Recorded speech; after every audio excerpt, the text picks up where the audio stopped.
It began at our yearly neighborhood barbecue, the one where everyone brings their best dishes. Kids run around barefoot, and laughter floats through the summer air. I'd spent the morning flipping burgers, chatting with neighbors, keeping the mood light and friendly. Claire, my wife, had been distant lately, but in public, she wore that perfect smile, the one that convinced everyone we were the ideal couple. Once the drink started flowing, that facade slipped, as it often did.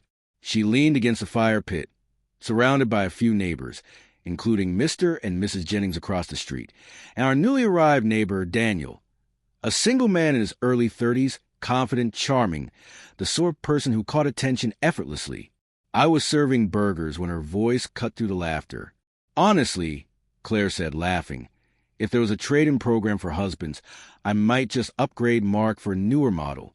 The crowd chuckled, awkward glances flicking to me. She smirked, pointing toward Daniel. Someone who actually knows how to dress. Someone like him. Now he looks like husband material. The laughter that followed was sharper, tense. My stomach twisted. This wasn't the first time she'd made me the punchline. But out here, in front of everyone, it stung differently. I forced a polite smile, keeping my reaction in check. I'd learned early on that confronting her only fueled her. Daniel didn't laugh. He sipped his drink, eyes narrowing slightly. Be careful what you wish for, Claire. Some people trade loyalty and reality for something shiny and realize too late that shine isn't substance. The crowd went quiet. Her smirk faltered. Oh, come on. It's just a joke, she said, nervously laughing. Daniel's smile was calm, carrying weight. Maybe, but most jokes have a kernel of truth, don't they?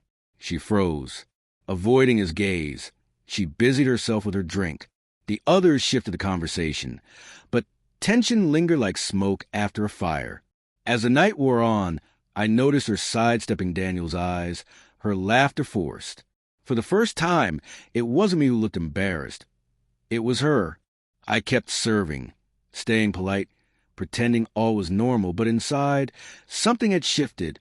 That single comment exposed more about our marriage than years of quiet suffering ever could. After the party, once the neighbors left, the silence at home was suffocating. Claire moved around the kitchen, pretending to clean, hands trembling. Finally, she spoke. You didn't have to stand there looking pathetic while he humiliated me. She slammed a plate into the sink. I looked up from the chair where I sat, exhausted. Humiliated? Claire, you did that yourself. You joked about trading your husband for a newer model. What did you expect, applause? Her eyes flashed. It was a joke, Mark. Everyone jokes like that. You take things too seriously. No, Claire, not everyone jokes about replacing their spouse. You do, because deep down you mean it. Her face tightened. Unbelievable. Daniel overreacted. And now you're taking his side. I'm not taking anyone's side, I said quietly. I'm just tired. Tired of being the man you mock to make yourself feel superior. She stared for a moment, then scoffed. Maybe if you acted like a man worth bragging about, I wouldn't have to joke. Her words hit, but didn't break me. I stood, meeting her gaze. You think your comments make you sound clever, Claire, but they only show how empty you become. You treat kindness as weakness and loyalty as a burden. Her expression faltered and she turned away. Whatever. I'm going to bed. She stomped down the hall, leaving me alone with the echo of her words. The next morning, the house was tense, though quiet. I mowed the lawn, repaired the fence, trying to clear my head. Around noon, Daniel came over from his yard. Hey, Mark, mind if I lend a hand? We worked side by side for a while before he spoke again. Look, I hope I didn't make things worse last night. I just couldn't stand hearing her talk like that. You didn't make it worse, I said. You said what everyone else was too polite to. He nodded. You deserve respect, not public mockery disguised as humor. Hearing that from someone who barely knew me hit deeper than he realized. For years, I've been waiting for someone to see past her mask and recognize the truth of my life with her. That evening, Claire stepped onto the porch. Her voice was quieter than usual. Everyone's talking about last night, she muttered. Even Mrs. Jennings. I didn't answer. I just said, Maybe that's what it took for you to finally hear yourself. She crossed her arms, pride still intact. You're loving this, aren't you? Seeing me embarrassed for once. I shook my head slowly. No, Claire, I'm not happy about it. I'm just done pretending. You've made a habit of tearing me down, not just at home, but in front of others. Maybe now you'll realize words have weight. She sighed, attempting composure. It wasn't that deep, Mark. People forget in a day or two. Maybe they will, I said calmly, but I won't. That wasn't a joke. It was a reflection of everything wrong between us. How you stopped seeing me as a partner and started seeing me as a prop. For the first time in years, she didn't have a comeback. She just stared, as if she didn't recognize the man in front of her. Maybe she didn't, because for years I'd stayed quiet, swallowing my pride, letting her dominate every conversation. But not anymore.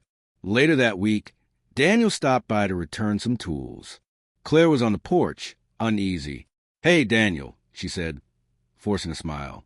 About the other night, sorry if I made things awkward.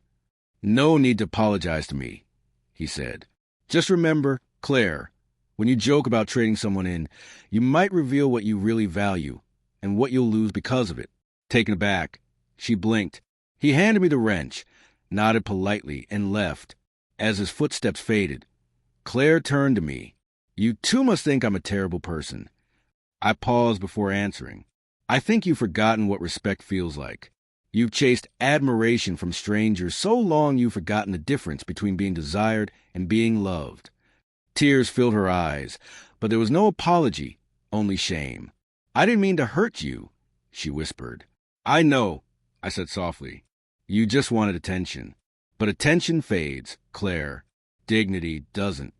That night, she slept in the guest room. The house felt heavier, yet strangely freer. Maybe she'd learned something. Maybe not. But for the first time, I didn't care, because Daniel's words had done more than silence her. They reminded me that respect isn't begged for. It's reclaimed. The end.